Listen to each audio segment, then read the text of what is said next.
புகழ்பெற்ற சமுத்திர காடுன்னு ஒரு காடு இருக்கு. அந்த காடுதான் இது. மண்மழை செழிப்புடன் இருந்தது.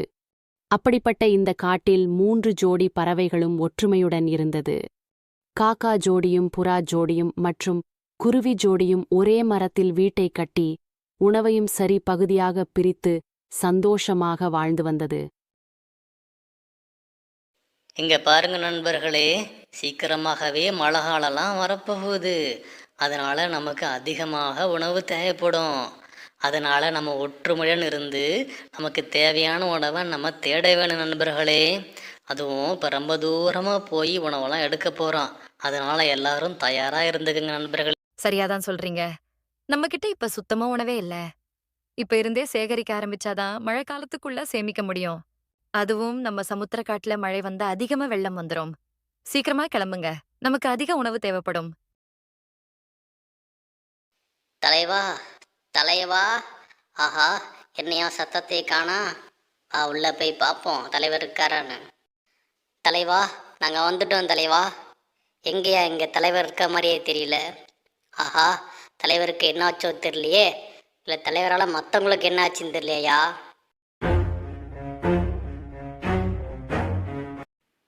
ஓடு குருவியே ஓடு, நீ எவ்வளோ தூரம்தான் ஓடுவேன்னு நானும் பார்க்குறேன். இன்னைக்கு உன்னை நான் விட மாட்டேன். இதோ வர்றேன் பார்.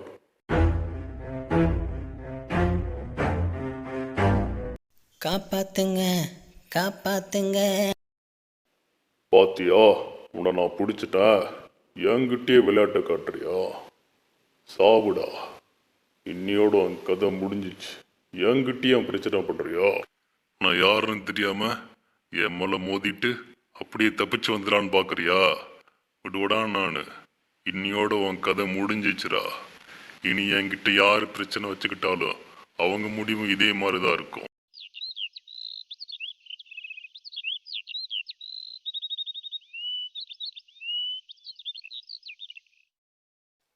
ஆஹா, தலைவரே என்னாச்சு? ரொம்ப நேரமாக உங்களை ஆளவே காணோம் தலைவரே. நாங்கள் உங்களை தேடாத இடமே இல்லை தலைவரே. எங்கே தான் போயிருந்தீங்க? ஆமாம், ஏன் ரொம்ப கவலையில் உட்காந்துருக்கீங்க? என்னாச்சு? எதுவும் பிரச்சனையா தலைவரே? நான் கவலையிலலாம் இல்லை, ஒரு சின்ன யோசனையில் இருக்கேன். நான் முடிக்க வேண்டிய ஒரு கணக்கு பெண்டிங்கில் இருக்கு.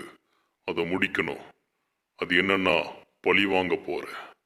அது யாருன்னா, நண்பர்களே, இந்த காட்டுக்கு நான் ரொம்ப புதுசு. இந்த காட்டை பற்றி எனக்கு ஒன்றுமே தெரியாத நண்பர்களே. அதனால் எனக்கு ஒரு சிறு உதவி செய்யுங்க நண்பர்களே. என்னை உங்க கூட சேர்த்துக்கங்க. முன்ன பின்ன தெரியாத யாரையும் நாங்க சேர்த்துக்க மாட்டோம். இங்கிருந்து போயிரு. இந்த மாதிரி தான் நான் ரொம்ப அன்பாக தான் கேட்டேன். ஆனால் அவங்க என்னை ரொம்ப அசிங்கப்படுத்திட்டாங்க. அந்த அசிங்கத்துக்கெல்லாம் அவங்கள நான் பழி வாங்காமல் விட மாட்டேன். என்ன சேரம் பார். இந்த சமுத்திர காட்டில் மழை வரப்போகுது. அதனால் உணவை சேமிக்க தயாராகிவிட்டது பறவைகள். உணவை எடுக்க செல்கிறது. இந்த பறவைகள் அவர்கள் கொண்டு வரும் உணவை எப்படி பிரித்து கொள்ள வேண்டும் என்று யோசிக்கிறது. சீக்கிரமாக வாருங்க நண்பர்களே, நமக்கு அதிகமாக உணவு தேவைப்படும். அதனால் விரைவாக என் கூட வாருங்கள். என்ன பறவைகளே, இப்படி 3 பேரும் ஒன்றா உணவு சேகரிச்சிங்கன்னா உங்களுக்கு பத்தவே பத்தாது. எல்லாரும் தனித்தனியாக போய் வேற வேற காட்டில் உணவு தேடுங்க. அப்போதான் உணவு அதிகமாக கிடைக்கும்.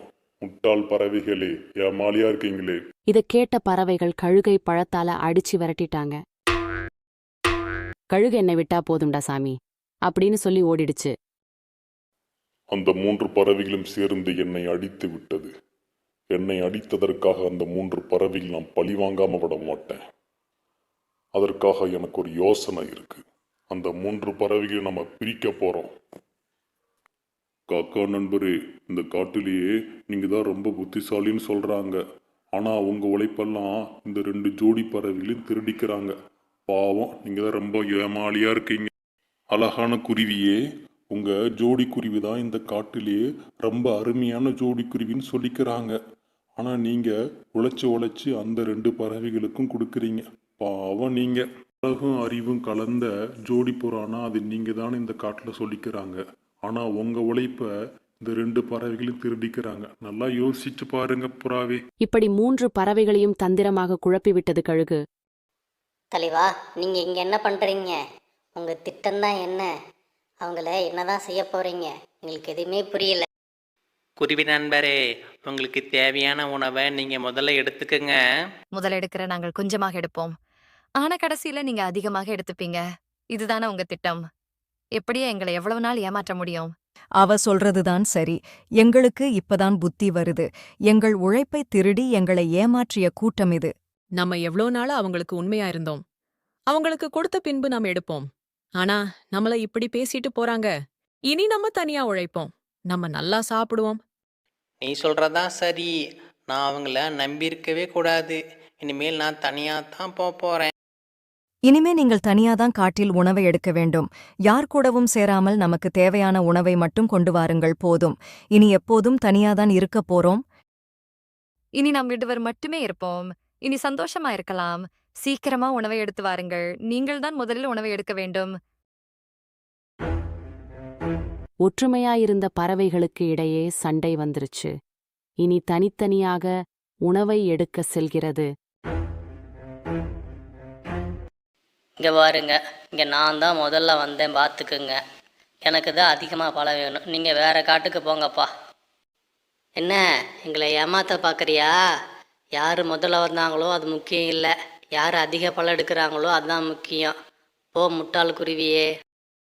இப்படியே பேசிட்டு இருந்தவங்க ஒரு கட்டத்துல 3 பறவைகளும் ஒருவருடன் சண்டை போட்டுட்டாங்க. பழத்தை வைத்து மாறி மாறி சண்டை போட்டுட்டாங்க.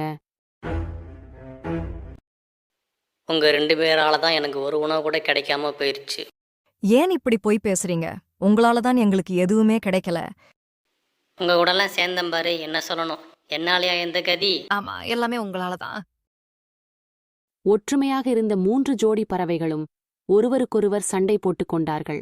இவர்களின் சண்டை இந்த காட்டில் பெரும் சத்தத்தையும் அதிர்ச்சியையும் ஏற்படுத்தியது. இறுதியாக இந்த பறவைகள் இறந்துவிட்டது. இந்த சமுத்திர காட்டில் ஒற்றுமையுடன் இருந்த பறவைகள் கழுகின் வார்த்தையை கேட்டு ஒருவருக்கொருவர் சண்டை போட்டு இறுதியில் உயிரை விட்டார்கள். என்னை எதிர்த்த யாரையும் நான் சும்மா விட்டதே இல்லை. உங்களை மட்டும் விட்டுவிடுவேனா என்ன?